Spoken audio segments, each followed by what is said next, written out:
وقل جاء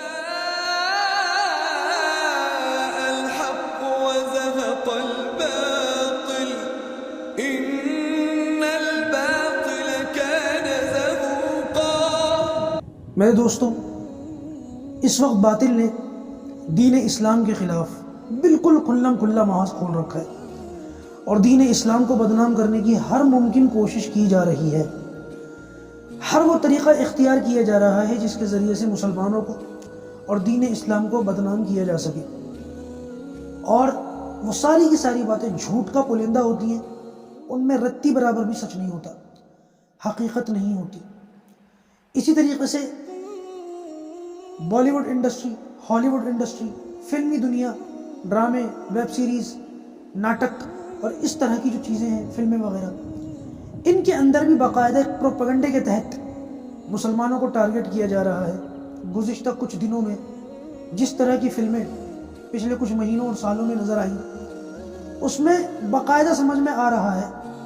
کہ ہماری تاریخ کو مسخ کر کے دنیا کے سامنے پیش کیا گیا تاکہ لوگوں میں یہ میسج جائے کہ دیکھو ان کے بڑے، ان کے آبا و اجداد کتنے ظالم تھے اور کیسے، حالانکہ حقیقت اس کے الٹ ہے۔ جب کوئی انسان ان فلموں اور ڈراموں کی دنیا سے باہر آ کر کے حقیقت کے ساتھ نیوٹرل ہو کر کے تاریخ کا مطالعہ کرے گا تو وہ سمجھ جائے گا کہ یہ ساری کی ساری باتیں صرف پروپیگنڈا، کی کوئی حقیقت نہیں۔ اسی سلسلے کی ایک اور کڑی ہے جو اب دا کیرلا اسٹوری کے نام سے فلم تیار کی گئی ہے، اور اس کا پہلے ایک مرتبہ ٹیزر آیا تھا، کیا آیا تھا، بہرحال اس کا ٹریلر بھی آیا ہے۔ بتایا یہ جا رہا ہے کہ 30 یا 32 ہزار خواتین کو اللہ حفاظت فرمائے فورس کنورژن کے ذریعے سے سابقہ دین سے ان کو ہٹایا گیا، اور پھر اس کے بعد اللہ حفاظت فرمائے دوسرے کسی اس پر لگا دیا گیا، کسی تنظیم یا کسی ایسی چیز جو آتنکواد کی بات کرتے ہیں، ٹیررزم کی بات کرتے ہیں۔ اللہ حفاظت فرمائے، اللہ حفاظت فرمائے، کبھی بھی ایسا کوئی معاملہ آج تک سامنے نہیں آیا، اور نہ ہی اس کے کوئی پکا ثبوت ہے، پکے ثبوت ہے بھی نہیں اس کے، بس چل رہی ہے بات۔ اور جیسے کہ میں نے بتایا، اس طریقے کی جو فلمیں ہیں وہ بڑے زبردست تابڑ توڑ طریقے سے ہٹ ہو جاتی ہے، کیونکہ آج کل کا مزاج یہ بن چکا ہے کہ لوگ فلموں کو، انہی چیزوں کو تاریخ سمجھتے ہیں، ہسٹری سمجھتے ہیں، یہ بھی نہیں دیکھتے کہ جو بتایا جا رہا ہے ان فلموں کے ذریعے سے، ان ڈراموں کے ذریعے سے جو پیغام دیا جا رہا ہے اس میں کتنی حقیقت ہے، کتنا کھرا اور کھوٹا پن ہے۔ بہرحال یہ بات یاد رکھیے کہ اس وقت دنیا کی جو آبادی ہے نا وہ 800 کروڑ ہے، انسانوں کی تعداد 800 کروڑ سے زیادہ ہے، اور اس کے اندر مسلم دنیا کی جو آبادی ہے وہ 200 کروڑ سے بھی زیادہ ہے، یعنی کہ اس وقت دنیا میں ہر چوتھا انسان الحمدللہ مسلمان ہے۔ اور بہت سارے لوگ اس غلط فہمی کا شکار ہیں کہ مسلمانوں کی تعداد اور آبادی زیادہ بچے پیدا کرنے کی وجہ سے بڑھ رہی ہے، حالانکہ اس بات کو زمینی سطح پر اب نکارا جا چکا ہے۔ یہ مسلمانوں کا کہنا نہیں ہے، بلکہ جو ان چیزوں کے ماہر ہیں، خود ابھی بی بی سی کی بھی رپورٹ ہے کہ ہندوستان کے اندر مسلمانوں کی آبادی کا جو بچے پیدا کرنے کا جو ریشو ہے وہ غیر مسلموں کے مقابلے میں کم ہوا ہے۔ اب آپ دیکھ لیں، اس سے اندازہ لگایا جا سکتا ہے کہ یہ لوگوں کا جو بھرم بنا ہوا ہے، جو وسوسہ ہے، یہ بالکل غلط ہے۔ بچے پیدا کرنے کے معاملے میں دوسری اور قومیں بھی ہیں جو ہم سے زیادہ آگے ہیں، اور کچھ لوگ یہ سمجھتے ہیں کہ مسلمانوں کی آبادی جو بڑھ رہی ہے وہ فورس کنورژن کی وجہ سے بڑھ رہی ہے۔ کنورژن تو ہے لیکن فورس کنورژن نہیں ہے، یہ بات یاد رکھیے گا۔ کسی کو زبردستی دین اسلام کے اندر داخل نہیں کیا جاتا، بلکہ زبردستی داخل کرنے کے متعلق میں 2-4 آیتیں پڑھتا ہوں قرآن مجید کی، آپ کو اندازہ ہوگا کہ فورس کنورژن کے بارے میں دین اسلام کیا رائے رکھتا ہے اور دین اسلام کی کیا تعلیمات ہیں۔ دیکھیں، اللہ تبارک و تعالیٰ ارشاد فرماتا ہے سورہ یونس، سورۃ نمبر 10، آیت نمبر 99، وَلَوْ شَاءَ رَبُّكَ لَآمَنَ مَن فِي الْأَرْضِ كُلُّهُمْ جَمِيعًا أَفَأَنْتَ تُكْرِهُ النَّاسَ حَتَّى يَكُونُوا مُؤْمِنِينَ،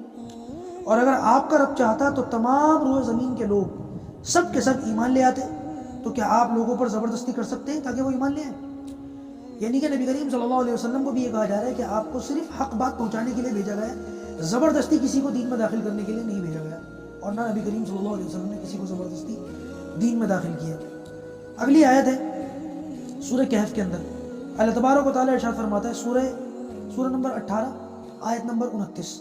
وَقُلِ الْحَقُّ مِن رَبِّكُمْ فَمَن شَاءَ فَلْيُؤْمِن وَمَن شَاءَ فَلْيَكْفُرْ۔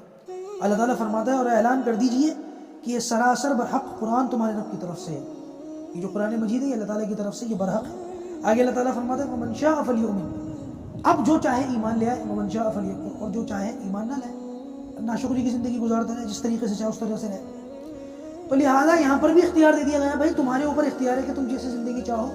ویسے اختیار کر سکتے ہو۔ اللہ تعالیٰ تمہاری اس زندگی پر راضی نہیں ہے، لیکن تم سے زبردستی نہیں کی جائے گی۔ تم اگر ایمان کے ساتھ زندگی گزارنا چاہتے ہو بہت اچھا، نہیں گزارنا چاہتے تو تم سے زبردستی نہیں کی جائے گی۔ اس کے علاوہ اللہ تبارک و تعالیٰ ارشاد فرماتا ہے سورہ دہر کے اندر،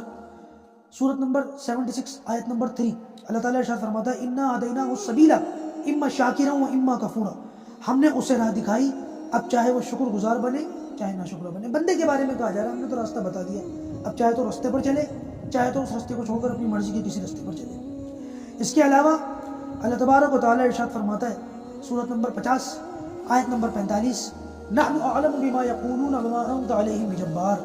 فذكر بالقرآن من يخاف وعید۔ اس کا مطلب یہ ہے کہ یہ جو کچھ کہہ رہے ہیں ہم بخوبی جانتے ہیں، اور آپ ان پر جبر کرنے والے نہیں ہیں، زبردستی کرنے والے نہیں ہیں، آپ کو زبردستی کرنے کے لیے نہیں بھیجا گیا۔ یہ 2-4 آیتیں تھی جو میں نے آپ کے سامنے پڑھی ہیں، ریفرنس کے ساتھ پڑھی ہیں، تاکہ غیر مسلم بھائی اگر ہمارا کوئی اس ویڈیو کو دیکھ رہا ہو تو اس تک بھی صحیح بات پہنچ جائے۔ اور مزیدار بات یہ ہے میں نے سورہ بقرہ کی آیت لا اکراہ فی الدین نہیں پڑھی، اب دیکھ لیجیے، کیونکہ کہیں نہ کہیں کسی نہ کسی درجے میں اس آیت کا جواب دیتے ہیں، کچھ نہ کچھ تگڑم، کہیں کی اینٹ کہیں کا روڑا، تو میں نے وہ آیت ہی نہیں پڑھی، حالانکہ دلیل کے اندر وہ آیت بھی ہے، لیکن میں نے اس آیت سے ہٹ کر 2-4 دوسری آیتیں پڑھی ہیں تاکہ لوگوں کو حقیقت کا پتہ چلے۔ اللہ تبارک و تعالیٰ اس پروپیگنڈے سے پوری امت مسلمہ کی حفاظت فرمائے، اور اس طریقے کی باتوں میں آنے سے ہمارے جو غیر مسلم بھائی ہیں ان کو بھی آنے سے اللہ تعالیٰ بچائے، اور جو صحیح بات ہے محبت کے ساتھ، اتحاد کے ساتھ، اتفاق کے ساتھ، پروردگار بھائی چارے کے ساتھ زندگی گزارنے کی اور ساتھ میں رہنے کی توفیق عطا فرمائے، اور پروردگار ہم سب کو اپنے ملک کی حالات کو درست کرنے کے اندر فکر کرنے کی کوشش عطا فرمائے۔